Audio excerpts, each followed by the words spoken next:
நெறைய மட்டன் குழம்பு ரெசிபி செஞ்சிருப்பீங்க. இத மாதிரியும் ஒரு டைம் மட்டன் குழம்பு வச்சு பார்த்துட்டு எப்படி இருந்துச்சுன்னு கமெண்ட்ல சொல்லுங்க. அதுக்கு மட்டன் நல்லா கழுவி எடுத்துக்கிட்டேன். அது கூட தண்ணியும் கொஞ்சமா மஞ்சத்தூள் மட்டும் சேர்த்துட்டு அத தனியா எடுத்து வச்சுருவோம்.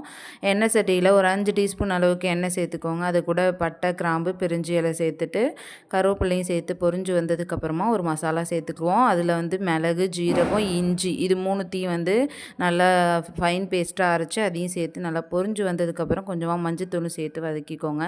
அதில பொடியா நறுக்குன ஒரு கைப்பிடி அளவுக்கு பூண்டு சேர்த்துக்கோங்க. 2 வெங்காயம், 2 தக்காளி, 2 பச்சை மிளகாய் சேர்த்து நல்லா வதங்கி வந்ததும் கழுவி வச்சுருக்க மட்டனையும் சேர்த்து நல்லா ஒரு பெரட்டு பெரட்டிட்டு அதுக்கப்புறமா குக்கரில் சேர்த்துட்டேன். இதிலேயே ஒரு 8 விசில் இல்ல 10 விசில் அளவுக்கு வச்சு எடுத்துட்டு அதுக்கப்புறமா எண்ணெய் சட்டியிலே திரும்ப வச்சு இதில் உருளைக்கிழங்கு கொஞ்சம் முருங்கைக்காய் போட்டாலும் நல்லாயிருக்கும். இன்றைக்கி உருளைக்கிழங்கு மட்டும் இருந்துச்சு அதையும் போட்டுட்டு தேங்காயும் பெருஞ்சீரகமும் அரைச்சி சேர்த்துருக்கேன். அது கூட வந்து மட்டன் மசாலா, அதுக்கப்புறம் குழம்பு மிளகாய்த்தூள் ஒரு டீஸ்பூன் அளவுக்கு சேர்த்துருக்கேன். ஒரு காரத்துக்கு ஏற்ற மாதிரி உங்களுக்கு மசாலா கொஞ்சம் கூட சேர்த்துக்கோங்க.